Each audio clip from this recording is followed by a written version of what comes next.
Thank you so much. It's good to be back at the Hill Center, even virtually. And thank you all for joining us tonight. Indeed, this is our first get together for the year 2021. As Diana mentioned, the last time we were together was with the fabulous Barefoot Contessa, Ina Garten, where she gave us a lot of good tips for how to take care of body and soul. Tonight, we have a very special guest who is going to help us with some tips on how to take care of body and soul and brain. And of course, I'm talking about America's next to Anthony Fauci, America's most famous and most beloved doctor, Dr. Sanjay Gupta. Sanjay, good evening. Welcome to the Hill Center. So nice to be here, Bill. What an honor to be with you, and thank you. Although Dr. Fauci's, those are very large footsteps to fill. I think there's only one Dr. Fauci. I want our guest also to know that you are not only maybe our most famous doctor, but also the busiest doctor, I think, in the country. As a neurosurgeon, you are Associate Chief of Neurosurgery at Grady Memorial Hospital down there in Atlanta. Also Associate Professor of Neurosurgery at Emory University School of Medicine. We know you best, and were you and I longtime friends and colleagues at CNN as a chief medical correspondent.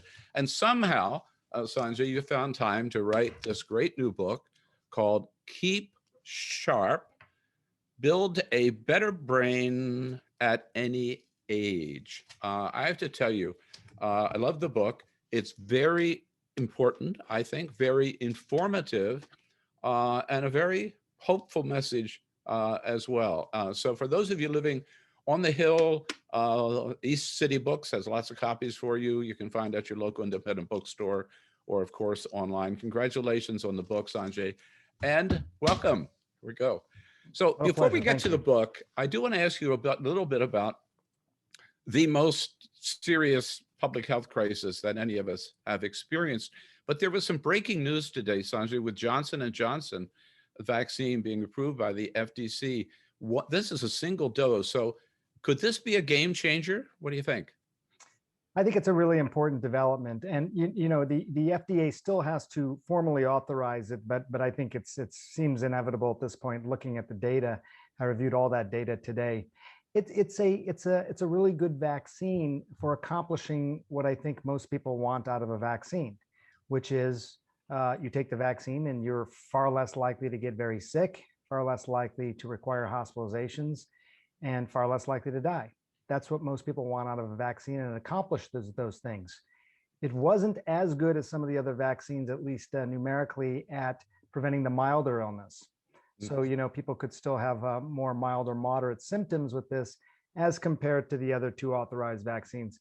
But it's a really good vaccine. It's interesting, Bill, because it's one shot, like you mentioned. It also can be stored from a temperature standpoint at the same temperatures that most pharmacies have existing freezers. So, you know, with Moderna and Pfizer, there was a lot of infrastructure that needed to go into these, just the storage, you know, the cold chain storage. So that's going to make it a lot easier. I think the second question you raised, is it a game changer? I think meeting the incredible demand for vaccines, anything that does that is really important right now. I think it will be important also to figure out who's best suited for which vaccines. Right now, it's not a choice because demand far outstrips supply. But with this Johnson & Johnson one, I think it's the first time, Bill, that we're really going to start asking questions like that. How do we delineate which vaccine for whom? Wow. So we passed a grim milestone this week. As you know, February 29, a year ago, was when we reported the first death from coronavirus in the United States, patient up in Washington State. And now we're over 500,000, 507,000 people. Did you ever think early on that it would get this bad, Sanjay? And if we had acted sooner, could we have done a little better? Well, the answers are no and yes, in that order. You know, no, I never thought it would get this bad. I mean, you know, it's interesting. I've covered a lot of outbreaks and epidemics around the world over the last 20 years, H1N1. H5N1. I was in Southeast Asia covering avian flu at that time. I was in West Africa for Ebola. I've covered, SARS, MERS, all these outbreaks. And I think I bring that up because I think there's a tendency, as soon as you're confronted with this new virus, to immediately put it in the context of something you already know. A coronavirus from China. Oh, that sounds familiar. That sounds like SARS.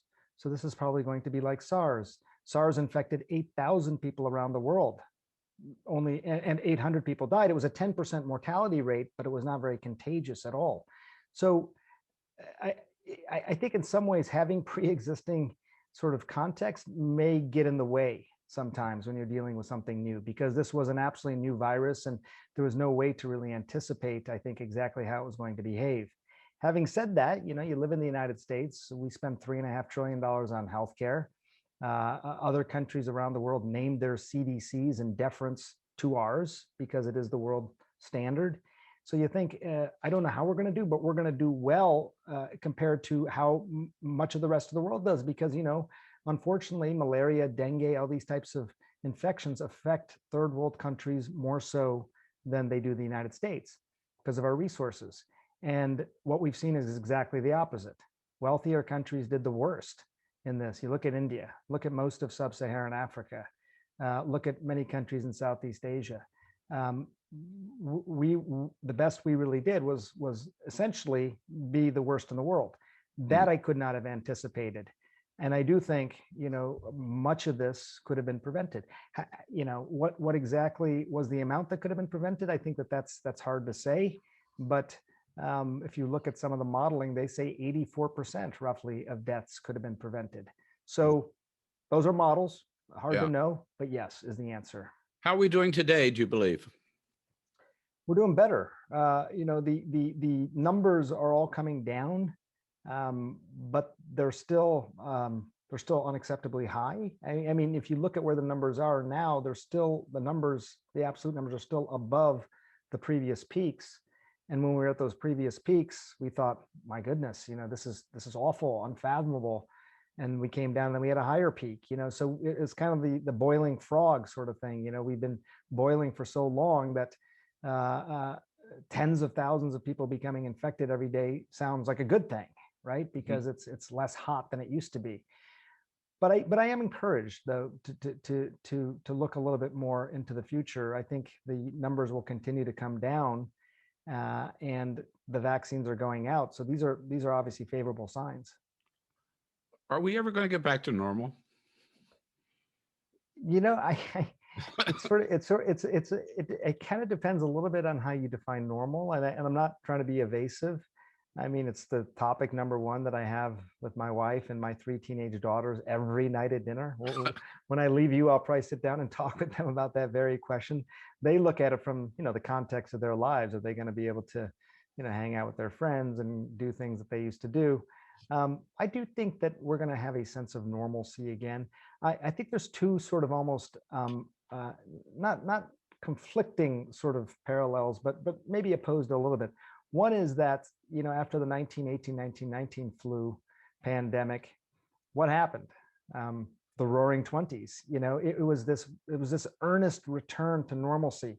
Now, admittedly, the pandemic ended, World War I was coming to an end, so there was all these things that were happening. So I think that there is this desire to return to normalcy as quickly as possible.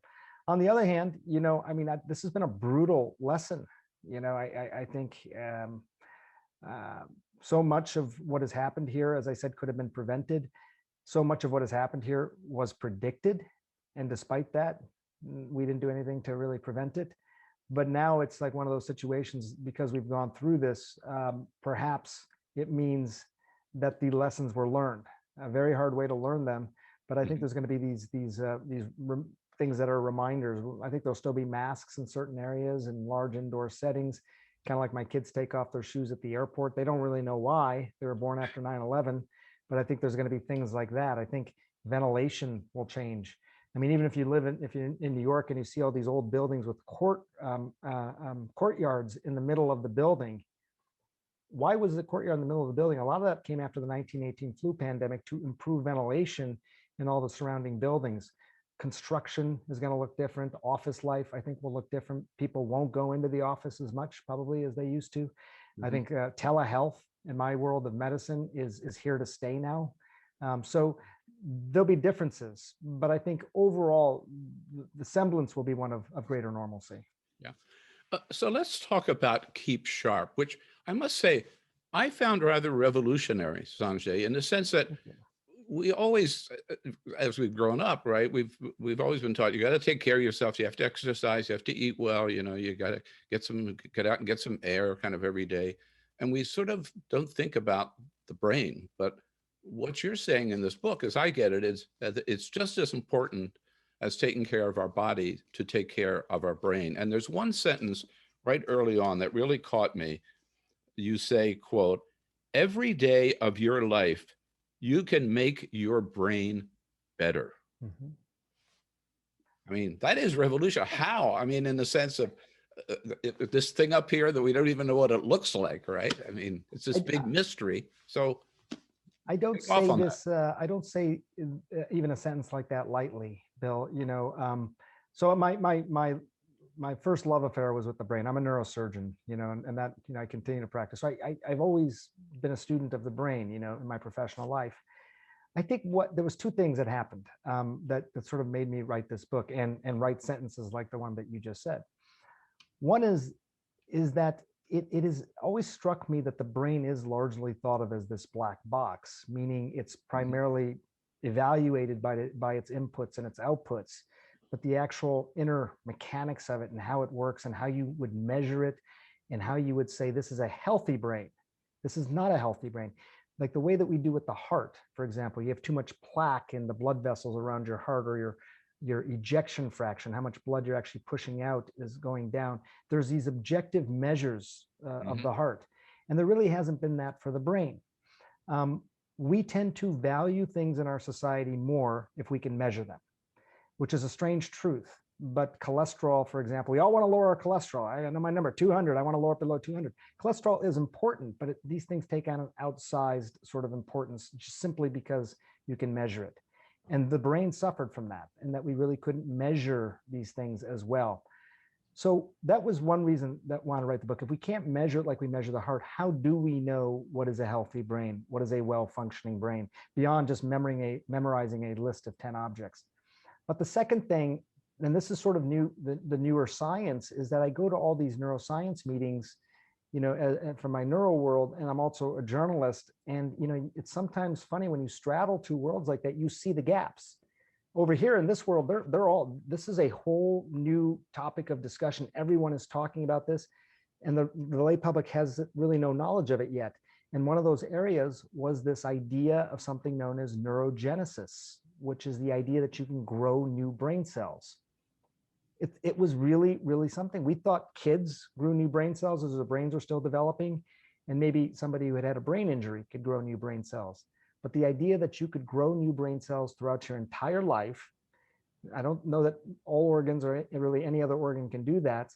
And as a result of that, you can measure the things that create a healthy brain, a sharper brain, a better brain, however you want to define it. But you say that the brain is the slowest organ to develop, right? Yes. And the last one to come. Yeah. As evidenced by my teenage girls. You know,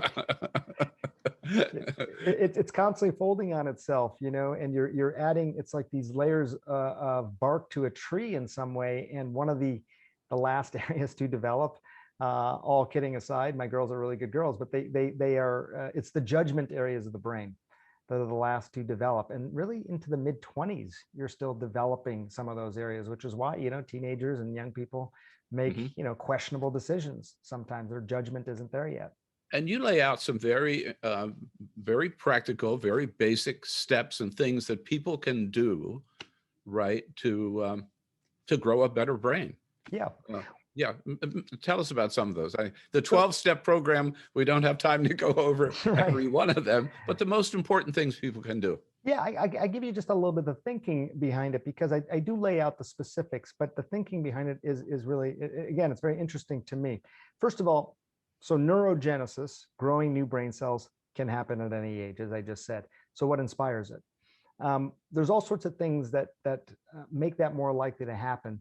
But one thing you find in most of the literature, and this is global literature, is that moderate intensity exercise is really beneficial. Like, we all know it's beneficial, but I think what's striking is that it is perhaps the most consistent and reliable way to release a substance known as neurotrophic factor. It's as was described to me, sort of like miracle grow for the brain.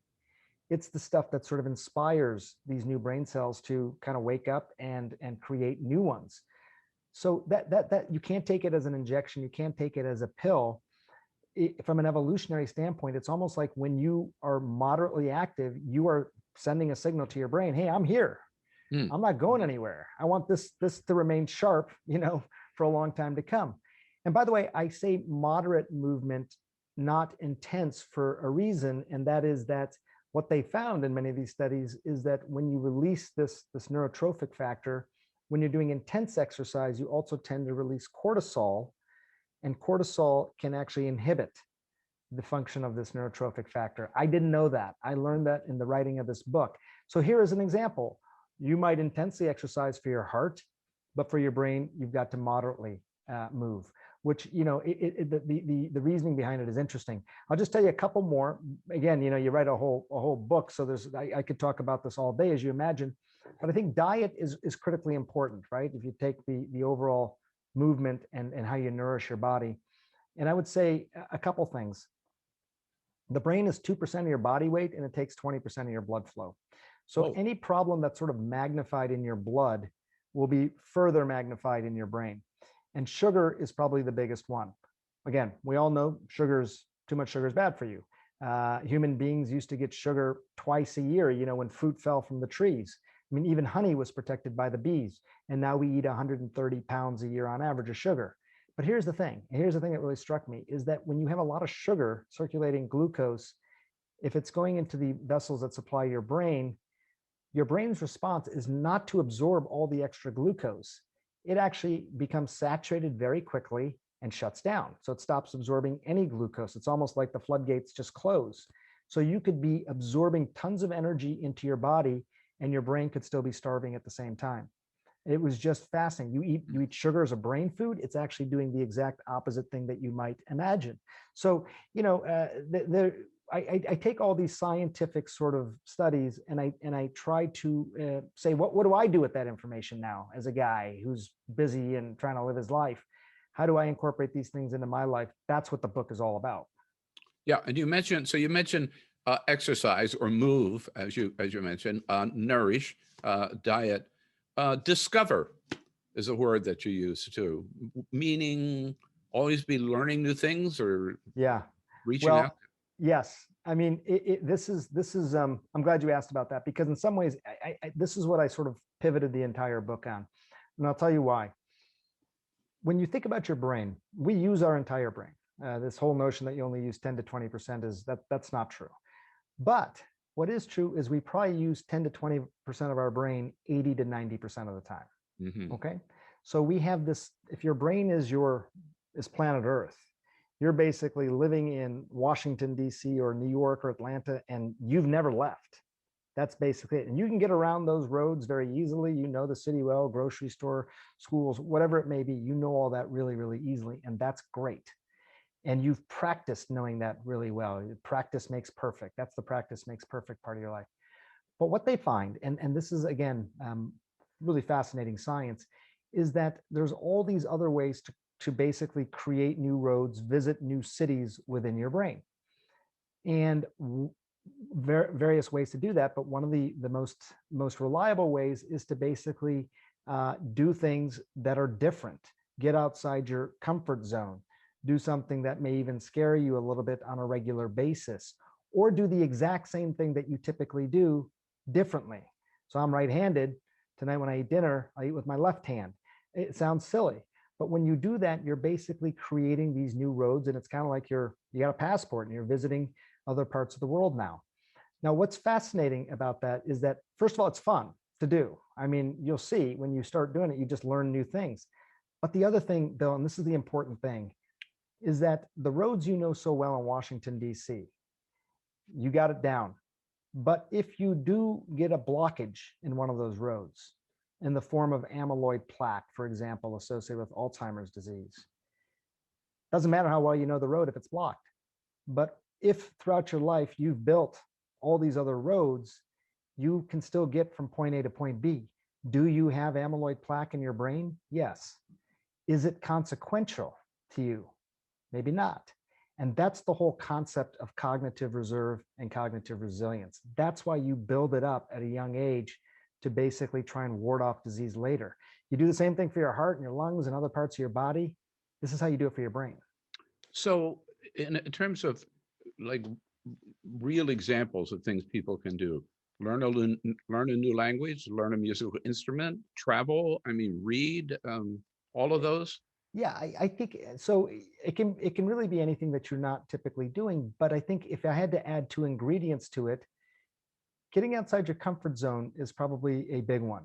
That kept coming up again and again. And this is in conversations with these prominent, Nobel Prize winning neuroscientists who are looking at how the brain reacts to new activities. It's like the crossword puzzle. Crossword puzzles are great, don't get me wrong, but that's the practice makes perfect part of your brain.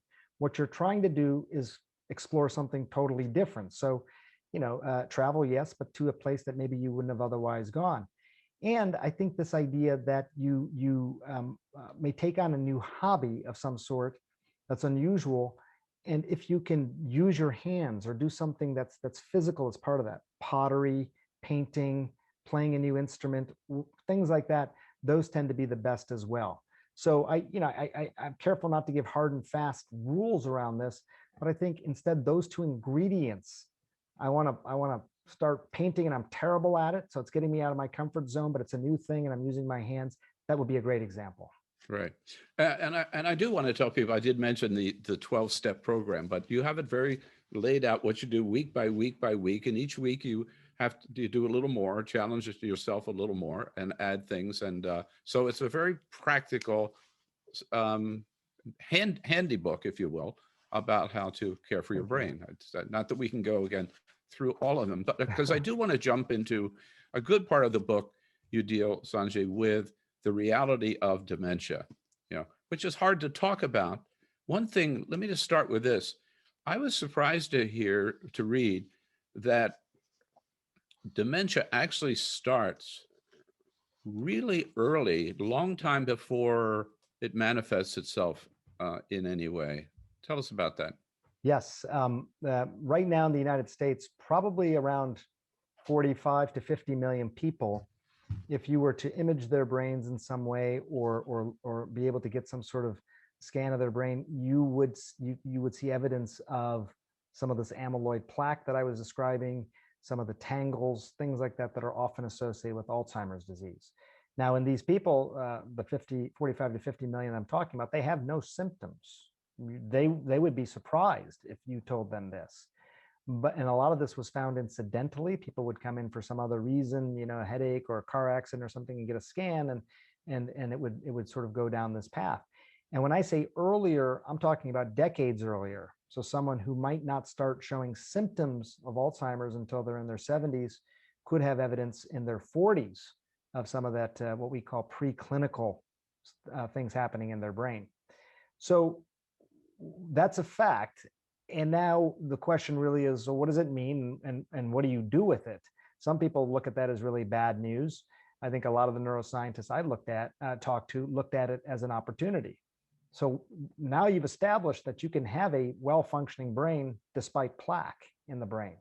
So I may not be the guy who's going to come and cure Alzheimer's disease because the plaque is still there. But as I said earlier, I'm going to turn it into something that's inconsequential for you. You have it, but you're not having any symptoms from it. And I think that was, I think, one of the more fascinating things that came out of this preclinical time evaluation.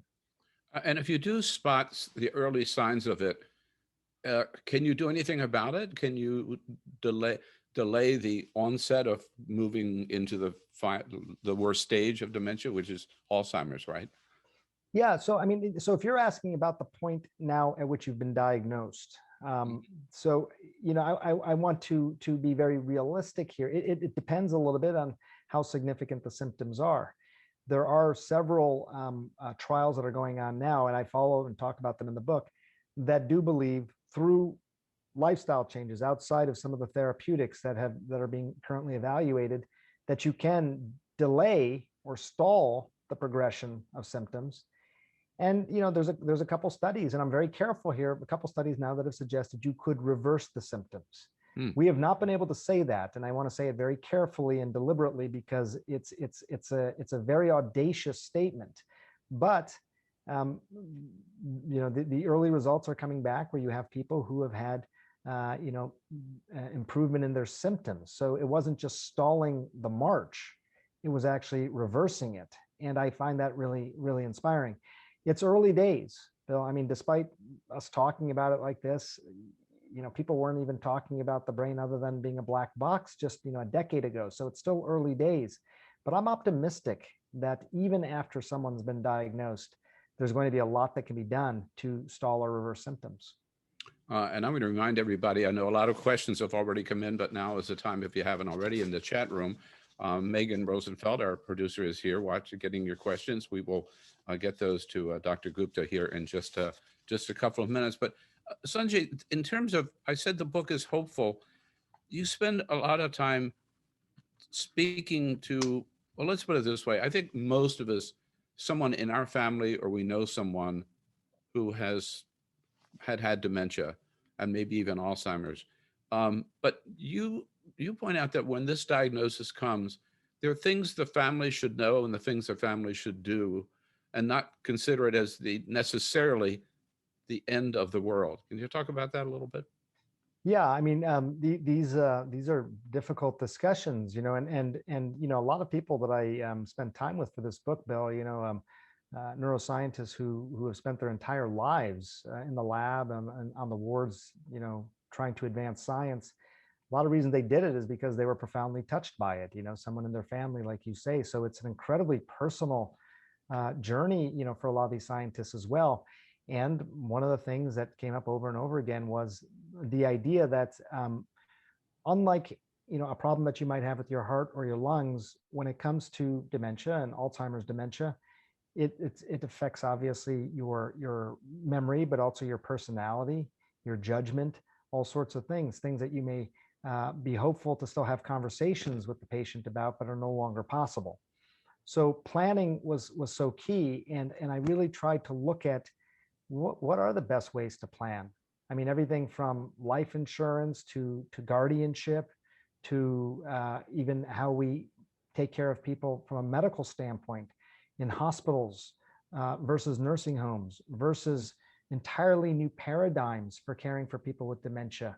I visited this place in Amsterdam called Dementia Village. It's an entire town essentially that is all pivoted around people.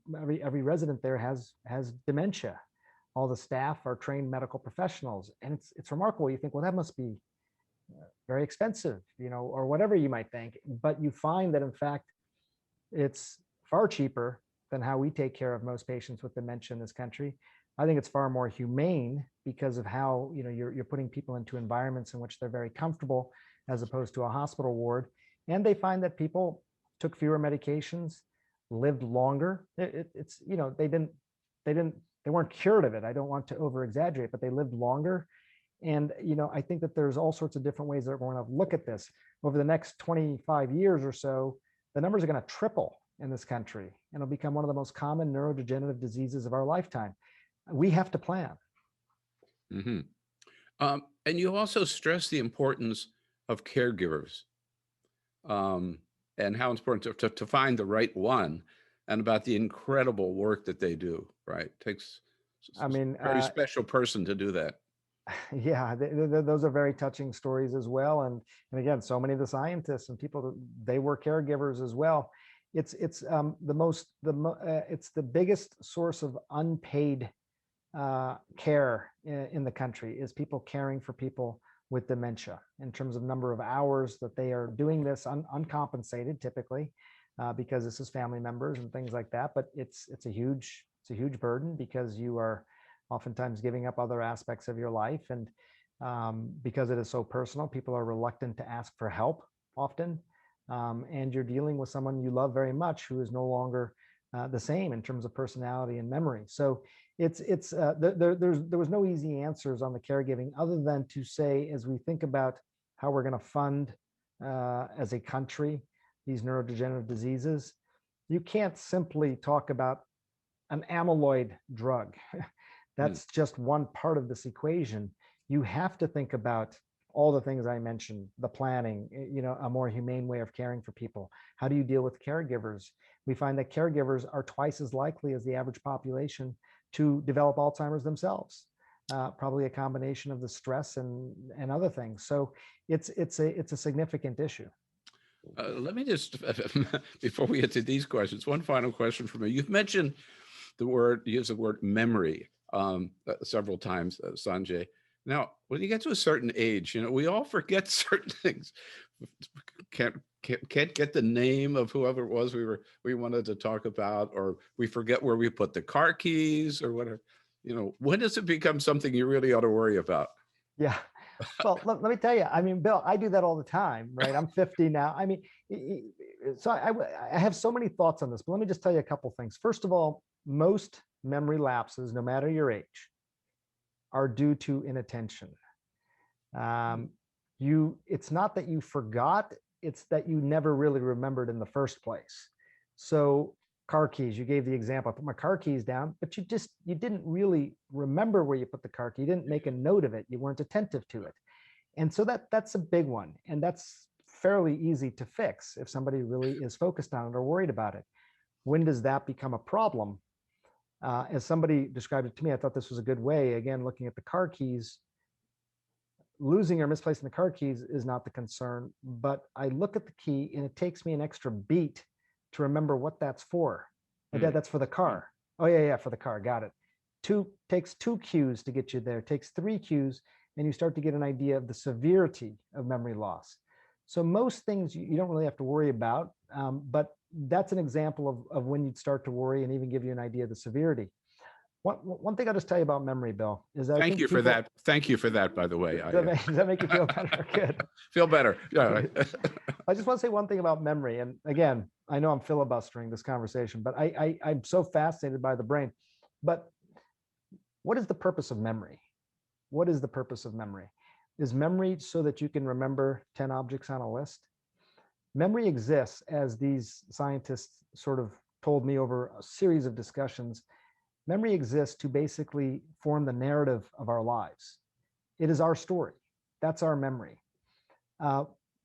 It's how we recollect things, which means it is not designed to be foolproof.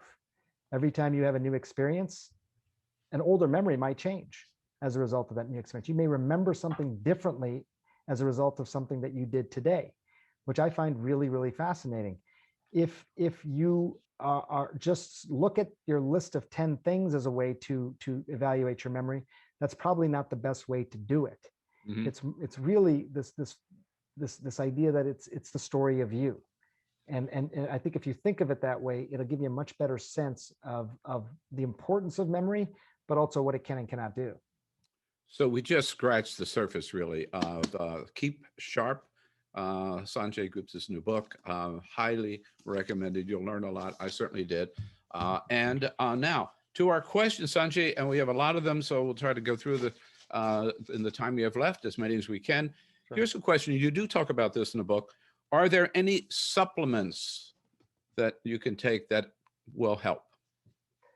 I leaned away from supplements quite a bit in the book, but it was after a lot of consideration and really looking at the data.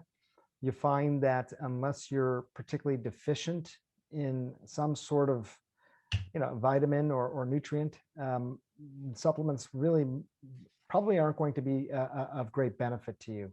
What we find mostly is that even with a reasonably good diet in a place like the United States, you're getting the macro and micronutrients that you need. Don't get me wrong. I think a good diet, a healthy diet, is really, really important.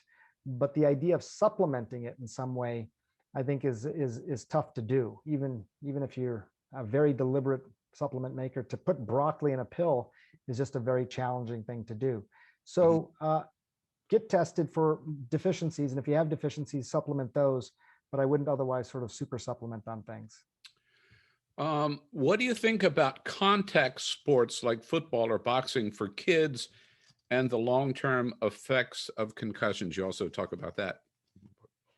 Well, look, you're asking a neurosurgeon this question who also happens to be the father of 3 girls. So I never had to deal with football, but I have a lot of nephews and a lot of friends whose kids play football.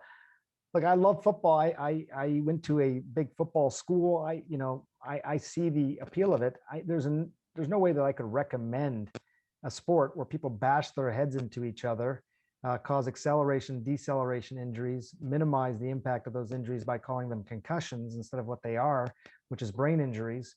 It's very hard to justify that. I think there are ways to play football safer than is played now. And, I do give the NFL credit for a lot of that because they have focused on that. But as a fundamental point, I do think at some point in our history of our society, we may look back and say, so let me get this straight. You put these big helmets on people and you bashed into each other, and at a young age when the brain was still forming, and that somehow made sense to you. I don't think it's a good idea. Boxing, obviously, if I say that about football, you can imagine what I would say, especially about youth boxing.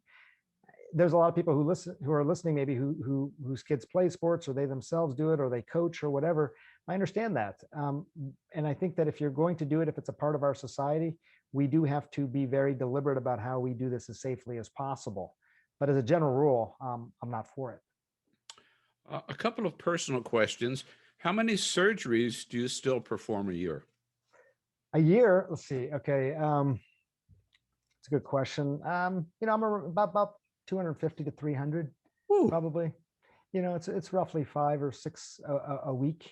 The number of surgeries is always a funny thing because there's colleagues of mine who are very, very busy surgeons who do fewer because their operations last a lot longer. And then there's others who, do closer to several hundred, even 1,000 shorter operations. But yeah, I'm operating every week still.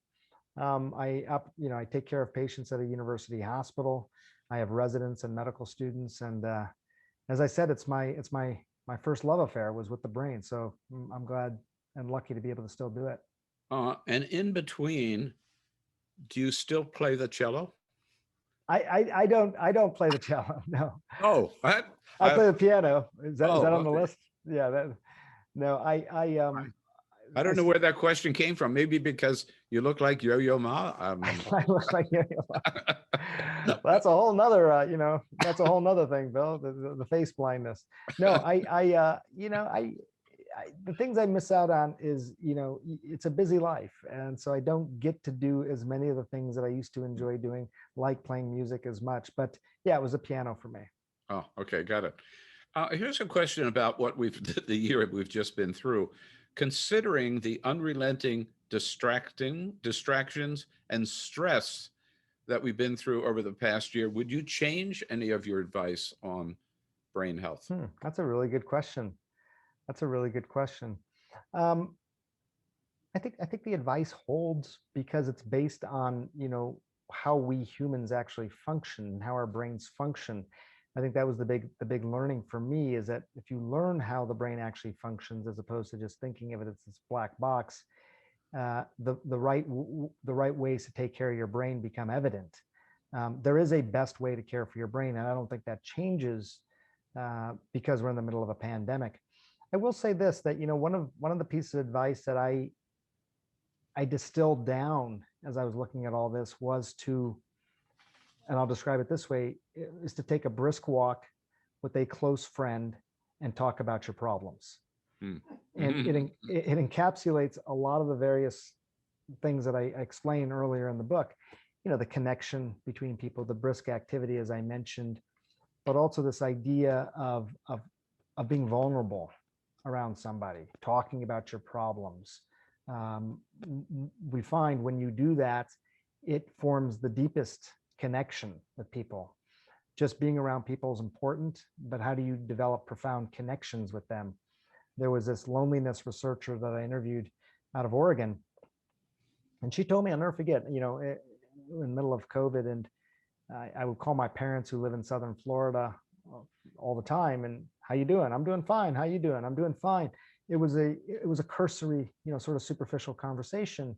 We were in touch, but not close as I'd like to be. And she gave me this very interesting piece of advice, which was next time you talk to them, ask them for help in some way. Just ask for help. Could be anything. Doesn't have to be significant. You're not trying to burden them. But the idea is that you're showing vulnerability and you're creating value, self-worth in the individual that you're asking for help. I thought it was fascinating, and it worked, by the way. My wife, Rebecca, her car, she was driving her car. She had some smoke coming out from the hood. My parents are both automotive engineers. I asked them about it. We were FaceTiming the engine, and they were pulling out their manuals, and it created a depth to our relationship that was important. So that's something you can do during COVID. Take a brisk walk with a close friend, ask for help. Think about not just keeping in touch with people, but having profound relationships. However you do it, being vulnerable is one way. Well, the word that jumped out at me in this question, which you do talk about in the book, is stress, right? I mean, to the extent that you can get rid of or reduce the amount of stress in your life, as I recall from your book, better for your brain. No doubt. I mean, cortisol is a big enemy for your brain, and again, we kind of knew that, but now that it's this the stress hormone cortisol can actually decrease the amount of that special miracle growth substance for your brain. It's kind of like the opposite. If the moderate movement is telling your brain, hey, I want to be here, keep me sharp, keep growing the new brain cells, stress is like the opposite. It's basically saying, you know what, I've had enough. I've had enough. It's kind of like it's slow. It's rapidly increasing how you age.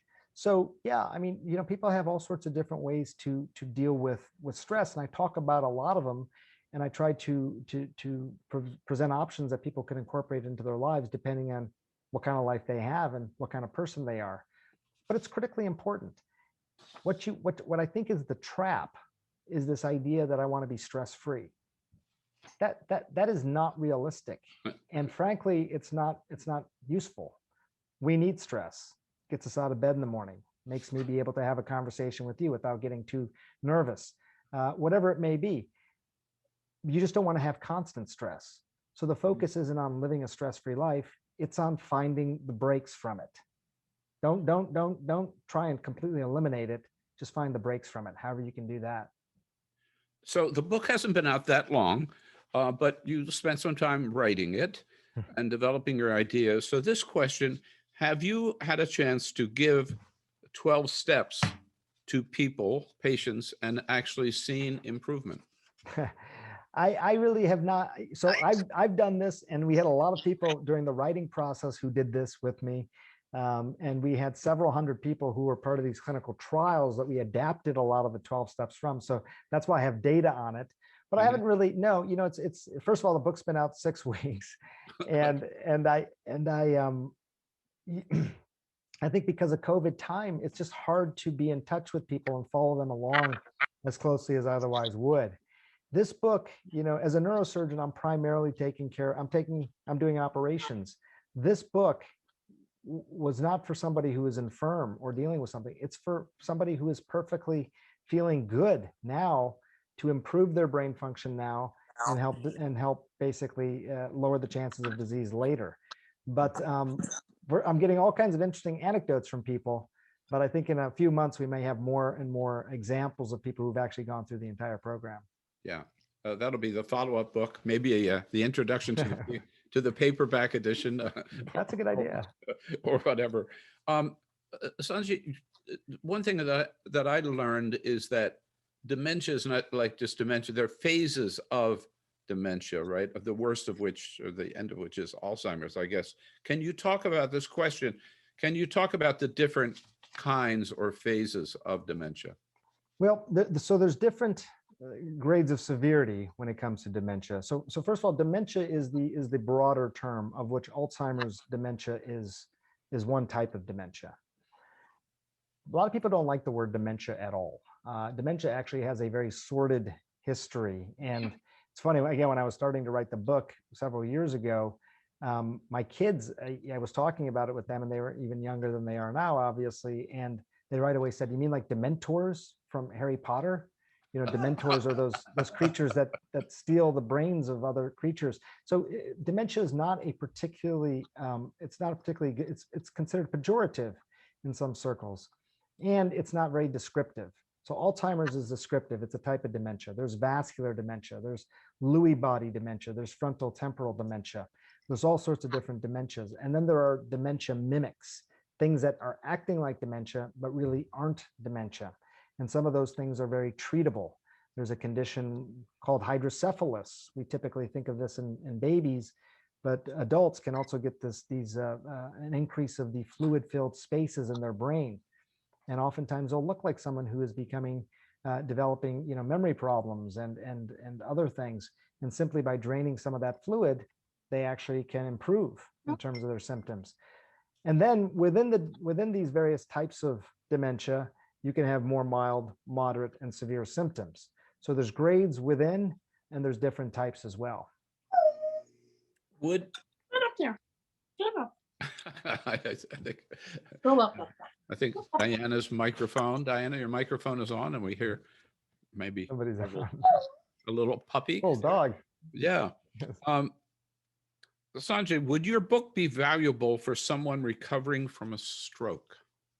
I think so. When I started thinking about this, one of my grandfathers had developed Alzheimer's, and that's really what got me interested in that. Another grandfather had a stroke when I was 12 or 13 years old, and frankly, he's the reason I went into medicine. There was nobody in my family who was a doctor. They're all mathematicians and engineers, and nobody really ever thought about medicine. When my grandfather got sick, I spent time with him after he had his stroke and saw how his brain changed. I thought about him a lot during this book, the idea of how you rehabilitate the brain after a stroke, how you create the reserve. I was giving you that example earlier, just eat with your other hand.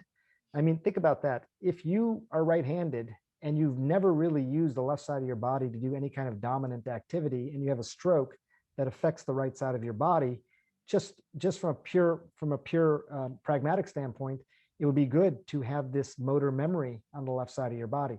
I'm giving a very sort of a basic example here, but yes, many of the same things I talk about here in terms of creating that resilience, growing the new brain cells, is all helpful for someone who is recovering from a stroke.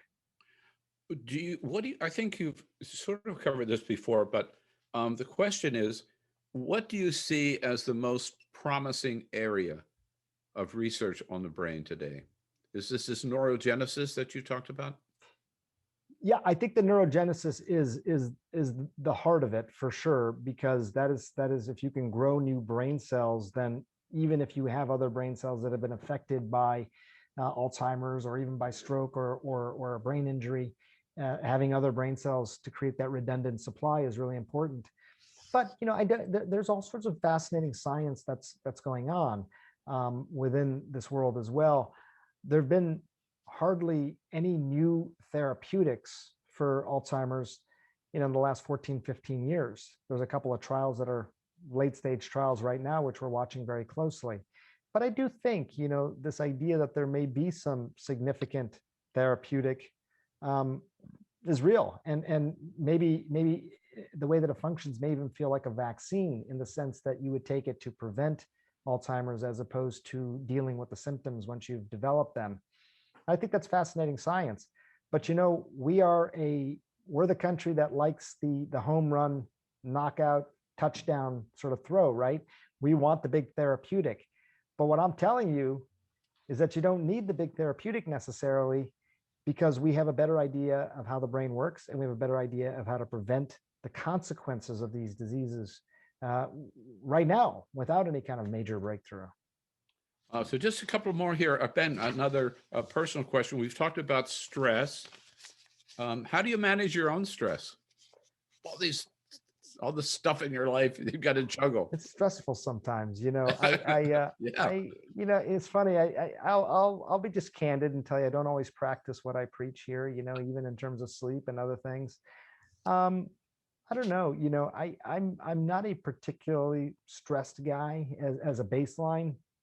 I feel very, it's funny when you have kids, a lot of rules or guidance or recommendations I give to them, I realize that I should follow those things as well. One of the neuroscientists I spent a lot of time with, he said that practicing gratitude is like a vaccine against stress. And I thought, well, that seems very audacious, but try it. It's very hard to be stressed and grateful at the same time. So there's all sorts of little things I do in my life. I like to exercise. It's very important to me. I had significant history of heart disease in my family, so I went on a mission to not develop those same problems. And so I have all these various things. I have close friends that I spend time talking to. I read a lot. I read a lot of books. That's a very comforting activity for me, especially when I'm reading about new topics. So, these are the types of things that I do. COVID life's been hard, Bill.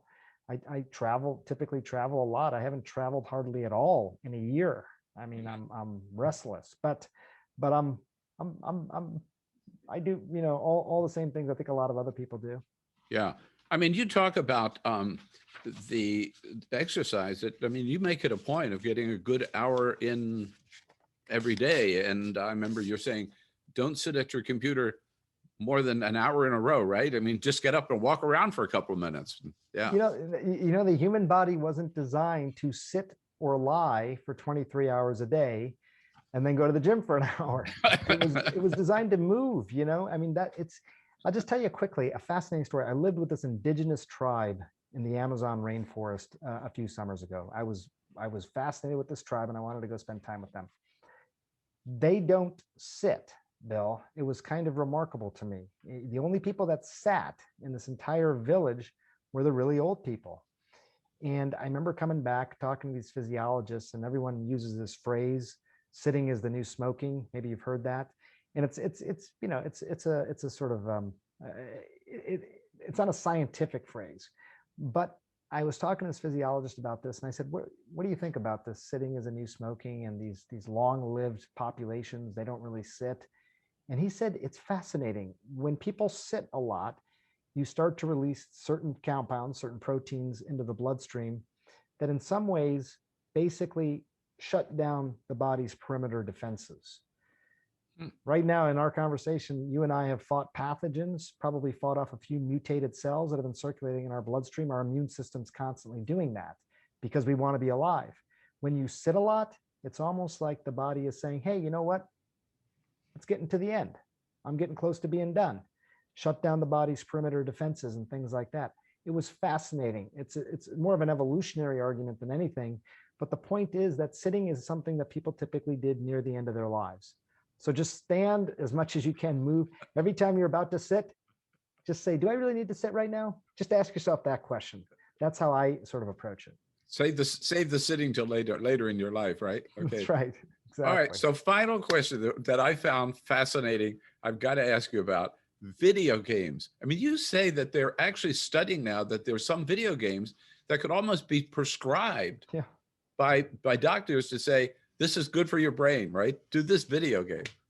Yeah. Look, screens get a bad reputation and some of it deservedly so. But, I think when you have these scientists who are saying, let's figure out how to come up with real strategies that fit into people's lives, they look at all kinds of things. And there was a study that looked at this specific game called Double Decision. You can Google it. You can look at it. The Wall Street Journal did a great sort of write-up on this a few years ago. But they basically, you'll see it, but basically it's a series of decisions you have to make as part of the game, and you navigate your way through this game. And what they found is they followed people who were regularly playing this game. They had an objective reduction in their likelihood of developing Alzheimer's. Now, what was it about the game? Well, they find that if you can improve processing speed in someone's brain, even more so than block memory. Again, you want to remember 10 items, or you're going to increase processing speed, which is what Double Decision sort of was in part doing for the brain. You find that it can be somewhat protective, and not somewhat, pretty significantly. It was up to 30 or 40% protective against developing Alzheimer's.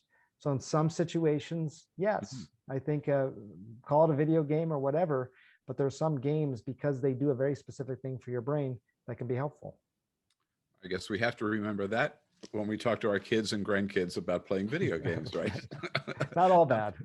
Not all bad, exactly. Sanjay, it's a great honor to have you at the Hill Center tonight. Thank you so much for your time. Thanks for all your great work over the years. And thanks for Keep Sharp. This is the book, folks. And if you can tell from our conversation, there's lots in here that's so important. And you'll learn a lot from it as I did. Sanjay, we'll see you again soon, I hope. And thanks again for your time tonight. Let me just mention to everybody, we'll be back on March 16 with our next Talk of the Hill program here at the Hill Center. And we will be honored to be joined by Congressman Jamie Raskin from Montgomery County, who did such a great job as the lead impeachment manager of the last impeachment trial too. So it's hard to follow in Sanjay Gupta's footsteps, but I think Jamie Raskin is up to it. Okay. What an honor, Bill. Thank you. Thanks, Sanjay. Thank you all. Good night, everybody. We'll see you next time, March 16. Great.